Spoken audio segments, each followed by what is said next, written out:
하나님이 세상을 이처럼 사랑하사 독생자를 주셨으니 이는 그를 믿는 자마다 멸망하지 않고 영생을 얻게 하려 하심이라.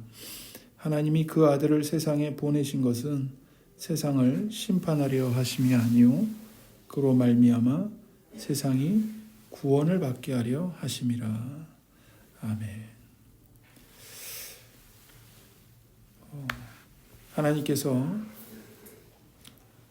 죄를 지은 우리를 향해 진노하시는 것은 당연하고 또 옳은 일입니다. 그럼에도 불구하고 하나님은 우리를 사랑하십니다. 그래서 우리를 죄에서 구원하시죠. 그래서 하나님은 죄를 범한 자들에게 반드시 죽을 것이라고 말씀하시면서도 아무리 악한 자라도 내가 어찌 그가 죄 가운데서 죽는 것을 기뻐하겠느냐 이렇게 말씀하십니다. 구약성경 에스겔 18장 23절을 함께 보겠습니다. 에스겔 18장입니다.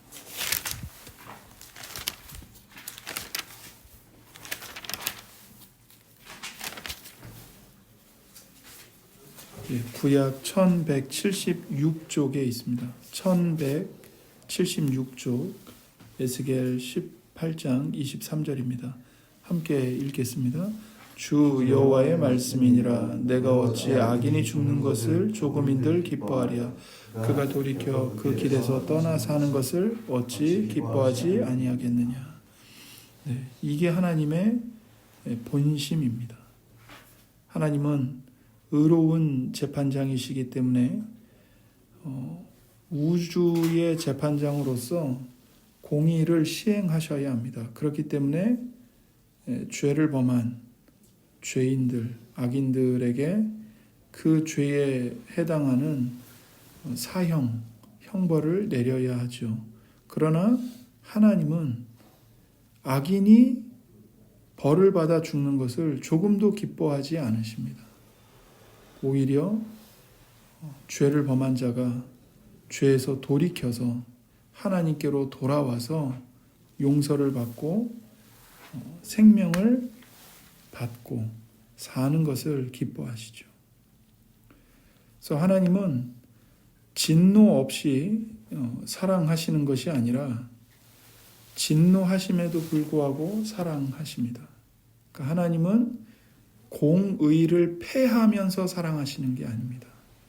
공의를 행하시면서 사랑하시는 거죠. 하나님은 사랑하는 자기 백성을 구원하고 또 영원한 생명을 주시기 위해서 하나님의 독생자, 하나밖에 없는 하나님의 아들을 보내신 겁니다. 그래서 독생자이신 예수 그리스도께서 하나님으로부터 나와서 이 세상에 오신 거죠. 그래서 우리가 함께 읽은 요한복음 3장 16절 17절에서 말씀하시죠. 하나님이 독생자를 세상에 주셨습니다. 그 이유는 세상을 이처럼 사랑하시기 때문입니다. 이 세상은 어떤 세상이냐면 하나님의 주권과 하나님의 통치에 반역한 세상입니다.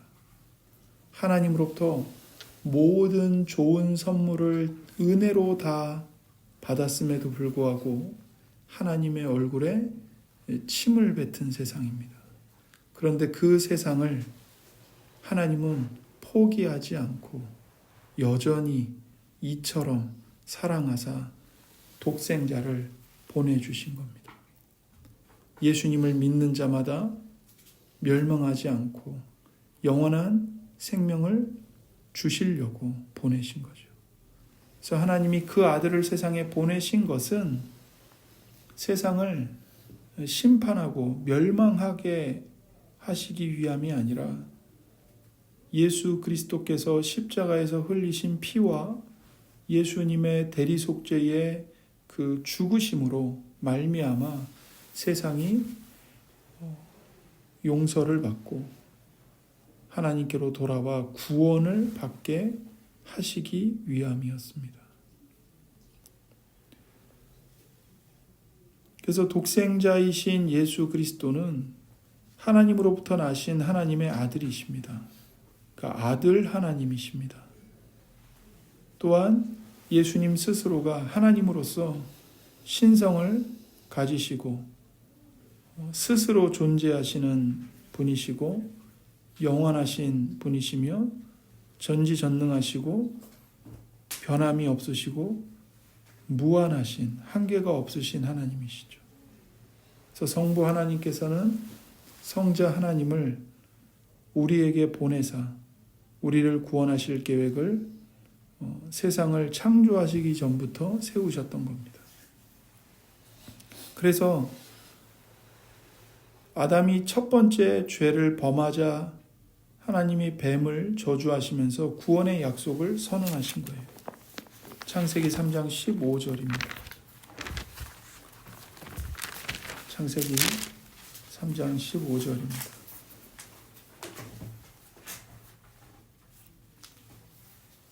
창세기 3장 15절 내가 너로 여자와 원수가 되게 하고 내 후손도 여자의 후손과 원수가 되게 하리니 여자의 후손은 내 머리를 상하게 할 것이요 너는 그의 발꿈치를 상하게 할 것이니라 하시고 여기서 너는 바로 뱀입니다. 내가 너로 뱀으로 여자와 원수가 되게 하고 내 후손도 뱀의 후손도 여자의 후손과 원수가 되게 하겠다. 그래서 여자의 후손은 뱀의 머리를 상하게 할 것이요 너 뱀은 여자의 후손의 발꿈치를 상하게 할 것이다. 이렇게 말씀하시죠. 여기서 말하는 뱀은 궁극적으로는 사탄, 마귀를 가리킵니다. 인류를 유혹하여 죄를 범하게 한 마귀를 가리키죠. 신약성경 요한계시록 12장 9절입니다.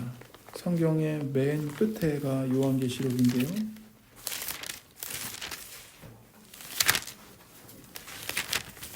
요한계시록 12장 9절 신약 411쪽에 있습니다. 411쪽 요한계시록 12장 9절입니다. 요한계시록 12장 9절 큰 용이 내쫓기니 옛 뱀 곧 마귀라고도 하고 사탄이라고도 하며 온 천하를 꿰는 자라 그가 땅으로 내쫓기니 그의 사자들도 그와 함께 내쫓기니라. 여기 옛 뱀이 나오죠. 바로 창세기에서 아담과 하와를 유혹한 그 뱀을 말합니다. 근데 그 옛 뱀은 곧 어떤 존재냐면 마귀라고도 하고 사탄이라고도 하는 존재죠. 온 천하를 유혹하는 존재입니다. 그런데 그 사탄, 그 마귀의 머리를 여자의 후손이 와서 부술 거라고 말씀하십니다. 그러니까 밟아서 완전히 이렇게 짓이기는 겁니다. 그리고는 그 여자의 후손이 인간에게 승리와 해방을 가져다 줄 것이라고 하나님은 약속하십니다. 이 여자의 후손에 관한 약속을 첫 번째 복음이라고 합니다. 그러니까 하나님은 아담과 하와가 죄를 범하자마자 아담과 하와의 죄를 심판하시기 전에 마귀를 먼저 저주하시면서 심판을 받아야 되는 인간에게는 첫 번째로 가장 먼저 복음을 주신 겁니다. 아담과 하와를 비롯한 모든 인류가 죄를 범하여 심판을 받아 마땅하고 그럴 수밖에 없습니다. 그러나 하나님은 가장 먼저 여인의 후손을 내가 보내주겠다. 그리고 내가 너희를 반드시 구원할 것이다. 복음을 주십니다. 이 여인의 후손이 바로 그리스도로 오신 예수님이시죠. 그래서 예수 그리스도는 여인의 후손으로 이 세상에 오셨고 죄인인 우리를 구원하기 위해 이 땅에 오셨고 천하를 꿰는 인류를 지옥으로 끌고 가는 마귀의 머리를 부수시기 위해 오신 겁니다. 그래서 예수님이 이 땅에 오셔서 하신 일이 뭐냐면 병든 자들을 고치시고 심지어 죽은 사람을 살리시고 더러운 귀신들, 마귀가 부리는 악한 영들을 다 쫓아내시고 사람들이 악한 영으로부터 해방되게 하시고 가난한 자들에게 먹을 것을 주시고 죄인들에게 죄를 회개하고 하나님께 돌아오게 하는 놀라운 일들을 예수님이 행하십니다. 창세기 3장 15절에 약속된 구원의 소식, 그 첫 번째 기쁜 소식을 예수님이 오셔서 성취하시는 거죠. 그래서 많은 사람들이 예수님을 보고 놀랍니다. 우리가 그토록 기다렸던 메시아가 왔구나 생각을 해요. 그러고는 사람들은 예수님을 왕으로 세우려고 합니다. 이분이야말로 우리 유대인들의, 유대 민족의 왕이 될 자격이 있는 분이다. 이분이 왕이 되어야 한다. 하지만 예수님은 유대인들의 왕이 되는 것에는 아무 관심을 보이지 않으십니다. 이 땅에서 철권을 가지고 정치를 장악하고 군사력을 통솔하고 군대로 원수를 물리치는 그런 왕이 되시는 것에 예수님은 아무 관심도 없으셨고 어떤 일도 행하지 않으셨습니다. 오히려 예수님은 내가 죽어야 된다.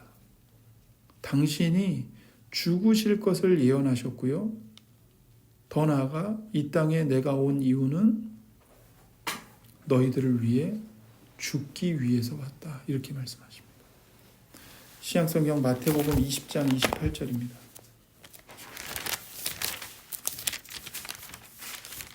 마태복음 20장 28절 신약 34쪽에 있습니다.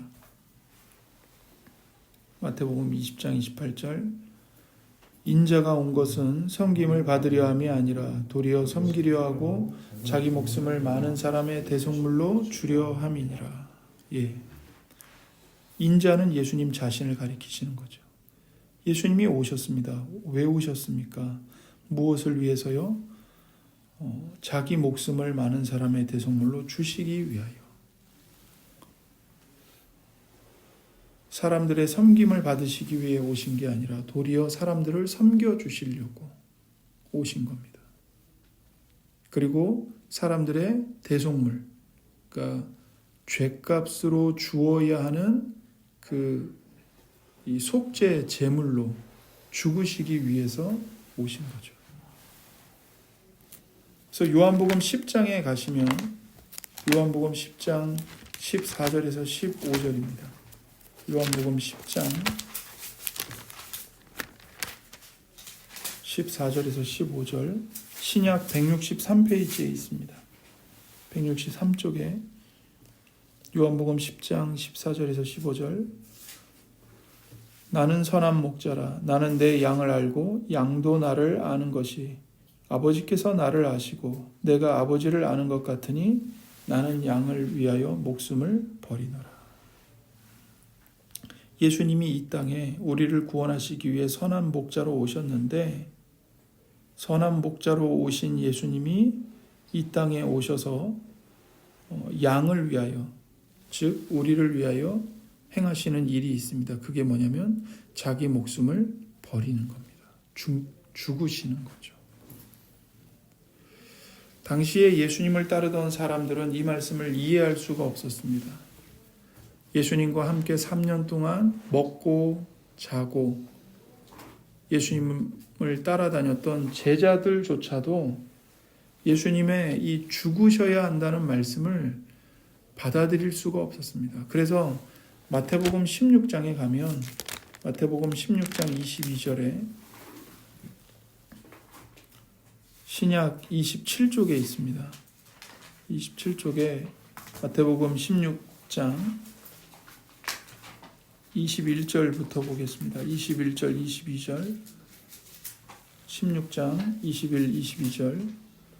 이때로부터 예수 그리스도께서 자기가 예루살렘에 올라가 장로들과 대제사장들과 서기관들에게 많은 고난을 받고 죽임을 당하고 제3일에 살아나야 할 것을 제자들에게 비로소 나타내시니 베드로가 예수를 붙들고 항변하여 이르되 주여 그리 마옵소서 이 일이 결코 주께 미치지 아니하리이다. 예수님께서 이제 예루살렘에 올라가셔서 장로들과 대제사장들과 서기관들에게 붙잡혀 많은 고난을 받고 죽어야 하고 제3일에 다시 살아나야 한다 말씀하시니까 제자들의 대표인 베드로가 예수님을 붙들고 항변합니다. 이 항변한다는 말은 예수님께 화를 내고 예수님을 꾸짖었다는 겁니다. 주님 무슨 소리를 하시는 겁니까? 주님이 왜 죽습니까? 주님이 죽을 일은 절대로 없습니다. 제가 목숨 걸고 주님을 지킬 겁니다. 이렇게 말하죠. 베드로는 예수님을 정말 염려하는 마음에서 한 말입니다. 그러나 예수님은 베드로에게 이어서 뭐라고 말씀하시냐면 23절에 예수께서 돌이키시며 베드로에게 이르시되 사탄아 내 뒤로 물러가라. 너는 나를 넘어지게 하는 자로다.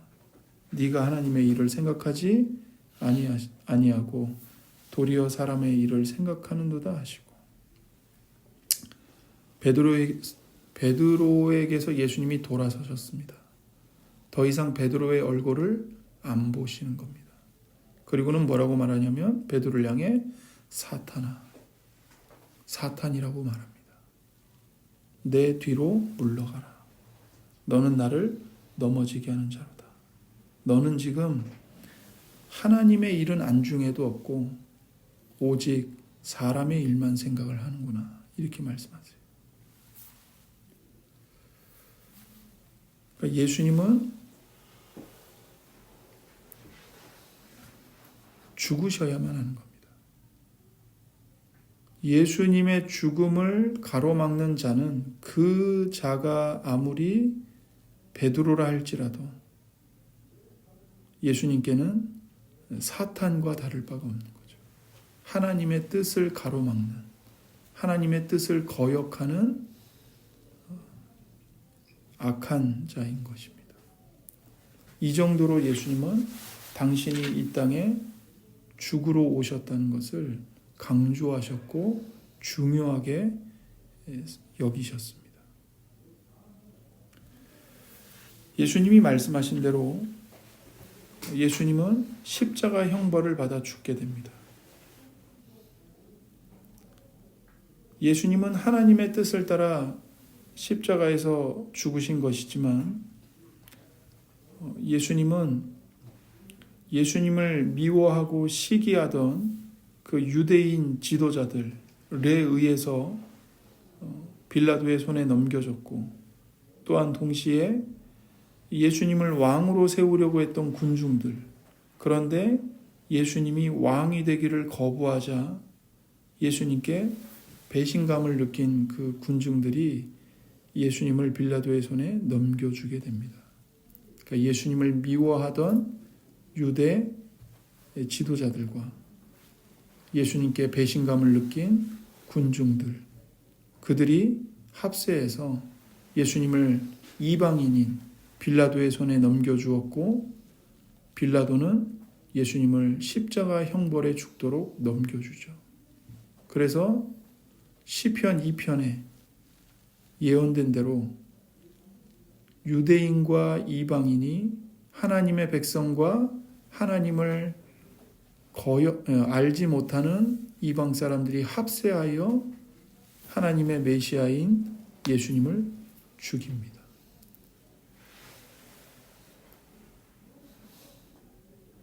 하나님의 예언이 이루어진 거죠. 예수님이 받으신 십자가 형벌은 상당히 잔혹하고 끔찍했습니다.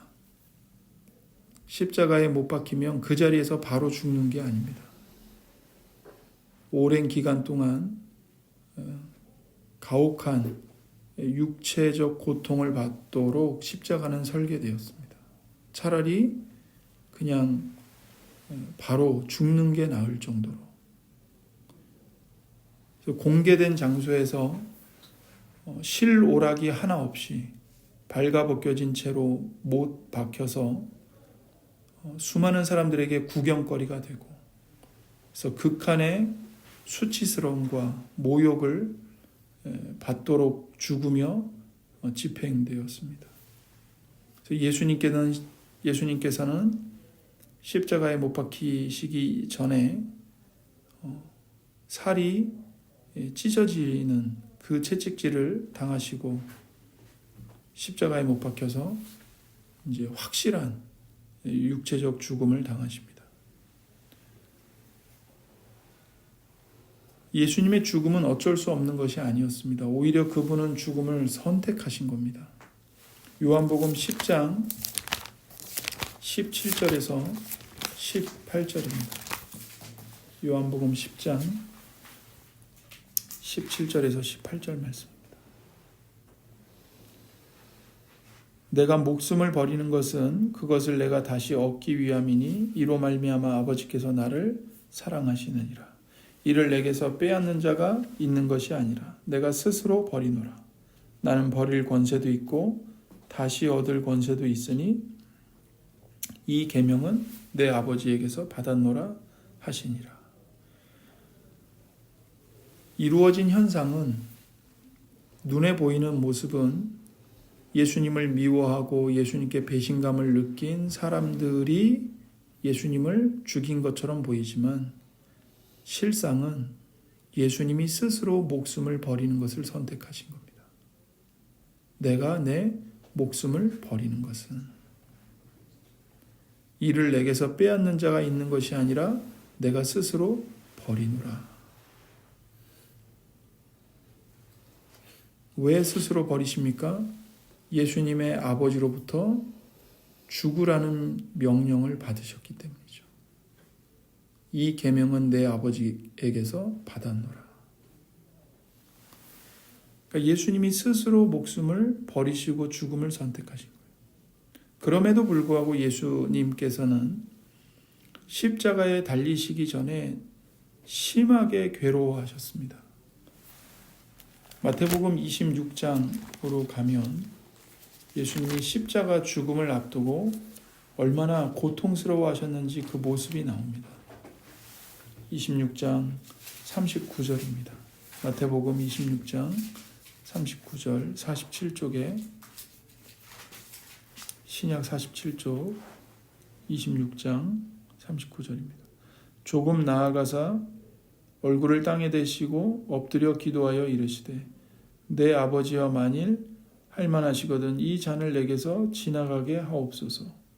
그러나 나의 원대로 마시옵고 아버지의 원대로 하옵소서 하시고, 예수님께서 십자가 죽음을 앞에 두고 하나님 아버지께 기도하시는 겁니다. 그런데 39절 앞에 38절이 있죠. 그 앞을 보십시오. 37절부터 보겠습니다. 베드로와 세베대의 두 아들을 데리고 가실새 고민하고 슬퍼하사 이에 말씀하시되 내 마음이 매우 고민하여 죽게 되었으니 너희는 여기 머물러 나와 함께 깨어 있으라 하시고, 예수님이 베드로와 야고보와 요한을 데리고 기도하러 가시다가 말씀하시는 겁니다. 마음이 고민하고 그러니까 매우 고통스러웠다는 겁니다. 너무나도 고통스럽고 큰 슬픔이 예수님을 짓눌러서 죽으실 정도로, 죽게 되었을 정도로 예수님이 괴롭다고 말씀하신 거죠. 그리고는 39절에서 그 십자가 죽음을 앞에 두고 기도하십니다. 내 아버지여 만일 할만하시거든 이 잔을 내게서 지나가게 해 주옵소서. 여기서 잔은 십자가 죽음을 가리킵니다. 십자가에서 죽음을 피할 수만 있다면 피하고 싶은 겁니다. 이 잔을 내게서 지나가게 하옵소서. 아버지, 내가 십자가 고난과 형벌을 피하면 안 됩니까? 이걸 꼭 내가 받아야 합니까? 내가 꼭 죽어야만 합니까? 이 간청을 무려 3번이나 하세요. 얼마나 예수님의 마음이 간절했는지 모릅니다. 그 십자가 형벌을 피할 수만 있다면 피하게 해달라고. 그런데 결국에는 예수님은 그 기도를 이렇게 마치십니다. 42절입니다. 다시 2번째 나아가 이르시되 기도하여 이르시되 내 아버지여 만일 내가 마시지 않고는 이 잔이 내게서 지나갈 수 없거든 아버지의 원대로 되기를 원하나이다.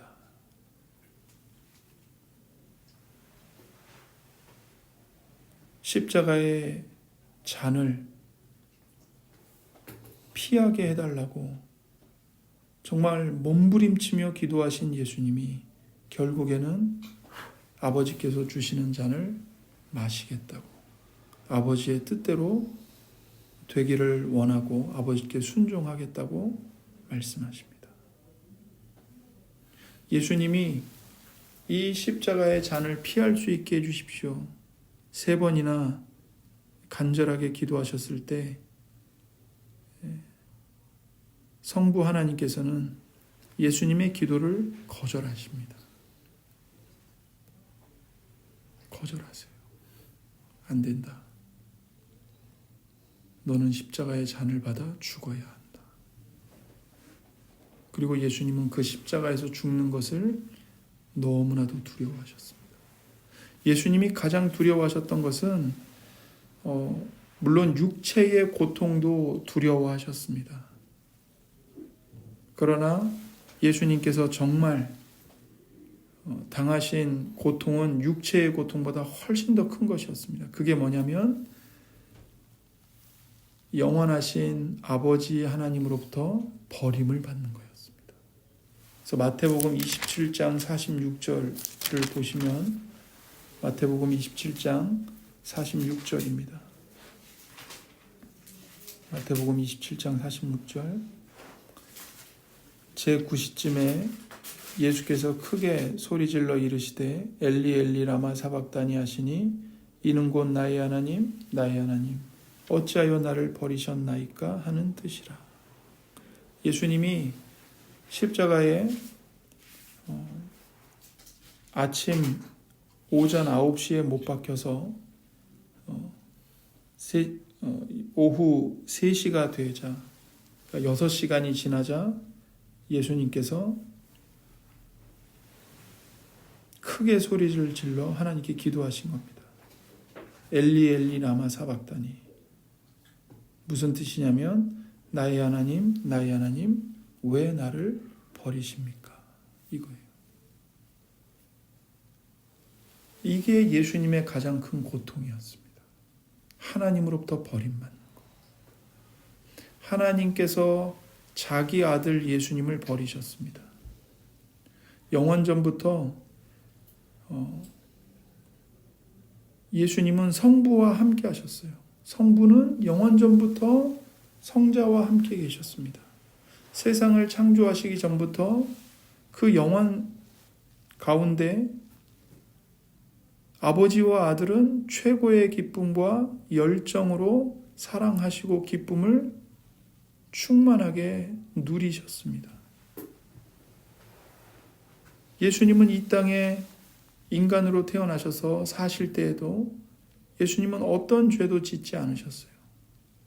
모든 사람들이 다 하나님의 뜻을 거역할 때 예수님 혼자 하나님 아버지의 모든 뜻에 완전하게 순종하셨습니다. 성경이 말하는 의인, 복을 받는 의인, 그 의인은 유일하게 예수님 한 분밖에 없었어요. 그런데 어떤 죄도 짓지 않고 하나님의 뜻에 온전하게 순종하신 예수님, 하나님의 아들을 아버지 하나님께서 버리신 겁니다. 이것이 바로 예수 그리스도께서 당하신 십자가 형벌의 본질이에요. 육체의 고통도 고통이지만 아버지의 사랑에서 끊어져서 버림을 받으신 겁니다. 이게 바로 지옥의 형벌이죠. 그래서 예수님은 그분이 짊어지신 우리의 거대한 죄와 또 우리 죄를 향한 하나님의 진노의 무게에 완전히 짓눌리신 겁니다. 의로우신 예수님이 왜 이런 고통을 당하셔야만 했습니까? 왜 예수님이 이런 형벌을 받으며 죽으셔야만 하죠? 고린도후서 5장 21절입니다. 고린도후서 5장 21절.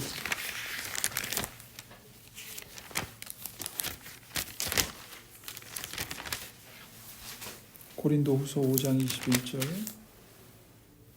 하나님이 죄를 알지도 못하신 이를 우리를 대신하여 죄로 삼으신 것은 우리로 하여금 그 안에서 하나님의 의가 되게 하려 하심이라. 예수님은 죄가 없으시지만 죄인들의 죄 때문에 죄 덩어리가 되셨습니다. 의 그 자체이신 예수님을 하나님께서 우리를 대신하여 우리의 죄로 삼으신 거죠. 그래서 베드로전서 2장 24절을 보시면 베드로전서 2장 24절입니다.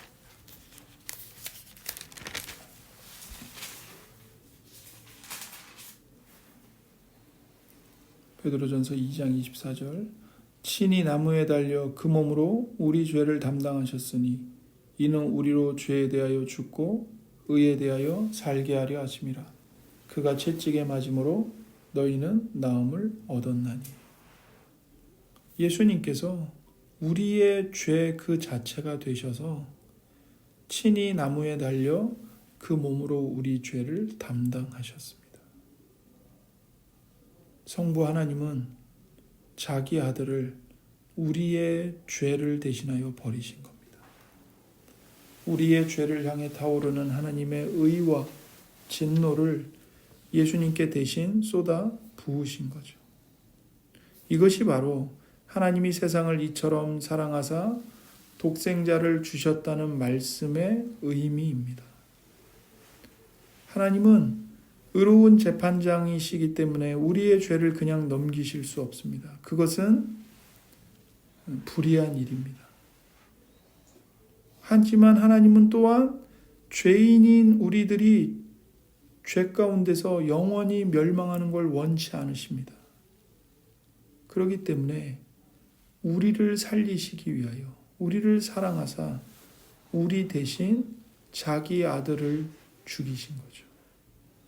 우리에게서 이루어져야 할 우리 죄에 대한 공의를 예수님에게서 이루신 겁니다.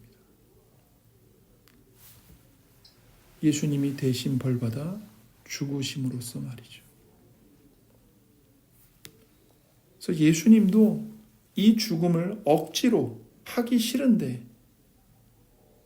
어쩔 수 없이 어거지로 죽으신 게 아니라 아까 요한복음 10장에서 우리가 봤듯이 예수님이 스스로 자원하여 목숨을 버리심으로 우리를 사랑하사 우리를 위하여 죄인인 우리가 받아야 할 지옥의 형벌을 예수님이 대신 받으셨습니다.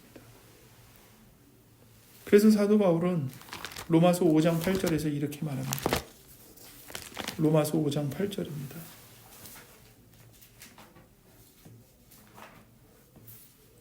로마서 5장 8절. 우리가 아직 죄인 되었을 때에 그리스도께서 우리를 위하여 죽으심으로 하나님께서 우리에 대한 자기의 사랑을 확증하셨느니라.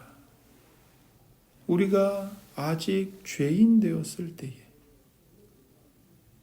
소망이 없었을 때에, 의로움이 하나도 없었을 때에, 구원받을 자격이 조금도 없었을 때에, 죽어 마땅한 자였을 때에 그리스도께서 우리를 위하여 죽으셨습니다.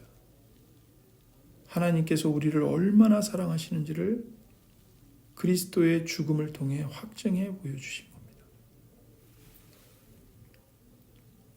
누가 예수님을 죽였습니까? 유대인들입니까? 아닙니다. 로마 군인들입니까? 아닙니다. 빌라도입니까? 아닙니다. 가론 유다입니까? 아닙니다.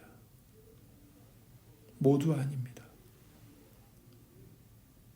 예수님의 아버지께서 예수님을 죽이셨습니다. 하나님 아버지께서 예수님을 죽이셨습니다. 이사야 53장 10절입니다. 이사야 53장 10절.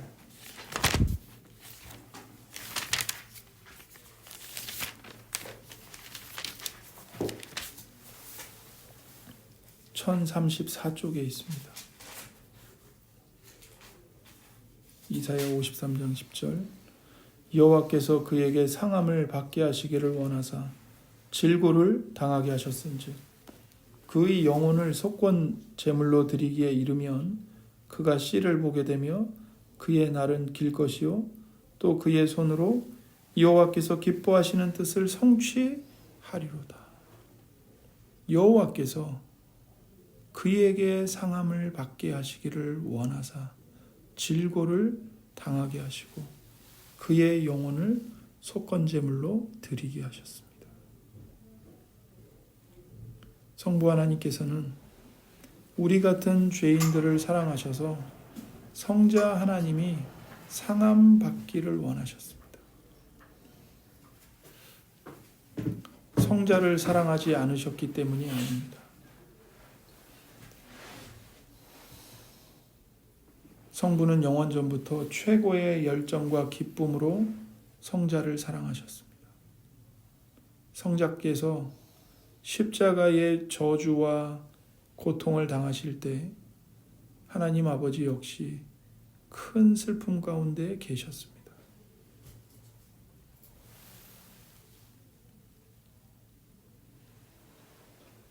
그토록 사랑하는 아들을 십자가에 못 박아 진노를 쏟아붓고 지옥의 형벌을 당하며 죽어가는 모습을 하나님 아버지께서 지켜보셔야 했던 겁니다. 그래서 예수님이 오전 9시에 십자가에 못 박히셨는데 낮 12시가 되자 오후 3시까지 무려 3시간 동안 하늘이 캄캄해집니다. 모든 빛이 사라집니다. 그 어둠은 뭘 나타낼까요? 우리의 죄에 대한 하나님의 불붙는 진노와 동시에 자기 아들이 무참하게 죽어가는 모습을 바라보는 아버지의 큰 슬픔이 나타나는 거죠.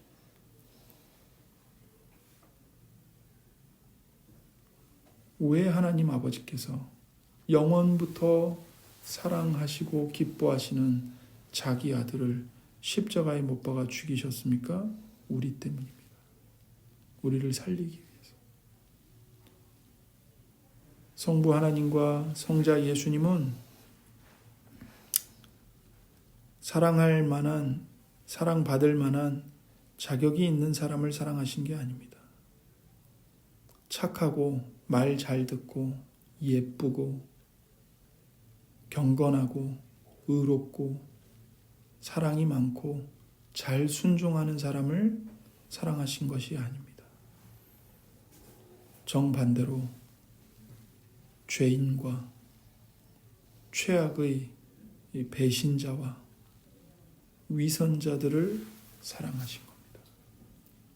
그래서 우리를 위해 죽임을 당하신 거죠. 여러분 이것을 꼭 기억하십시오. 하나님의 은혜를 받을 수 있는 유일한 자격이 있습니다. 그게 뭐냐면 그 자격은 바로 우리가 그저 죄인이라는 것뿐입니다. 예수님은 죄인을 위해 죽으셨습니다. 그 예수님의 사랑과 죄 용서와 구원과 의로움을 선물로 받는 유일한 자격은 하나입니다. 하나님, 나는 죄인입니다. 나를 불쌍히 여겨주세요. 우리가 죄인이라는 것. 우리가 죄인이라면 이 모든 십자가, 이 복음은, 이 모든 십자가에서 죽으시고 부활하신 사건, 이 모든 구원의 이야기는 우리의 이야기가 됩니다. 나의 것이 됩니다. 그러나 여전히 나는 의롭고 예수님의 도움이 없어도 살 수 있고, 예수님은 그저 내가 잠깐 힘든 일을 당했을 때에 조언이나 해주는 그런 상담가 정도로만 예수님을 대하고 있다면, 나는 예수님 앞에서 의로운 사람이라고 생각한다면 그 사람하고는 이 십자가의 사랑의 이야기가 아무 상관이 없는 겁니다. 나는 죄인입니다. 나는 지옥에 떨어져야 마땅한 자입니다. 나를 불쌍히 여겨주십시오. 그 죄인, 그것이 바로 예수님의 은혜를 받을 수 있는 자격입니다.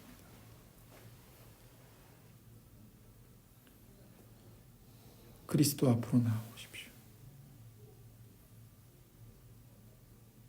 죄인들을 사랑하사 자기 아들까지 보내셔서 죽게 하신, 계획하시고 그 일을 실행하신 하나님 아버지의 사랑 앞으로 나오십시오. 여러분이 정말 하나님 앞에서 나는 죽어 마땅한 죄인입니다. 나는 젠작의 지옥에 떨어졌어야 마땅한 죄인입니다. 나는 어머니 모태에서부터 잉태될 때부터 나는 죄인으로 잉태된 죄인입니다. 이걸 정말 인정하고 하나님 앞에 고백하십니까? 여러분을 위해 죽으신 예수님 앞에 나아오십시오. 기도하겠습니다. 하나님 아버지, 감사합니다.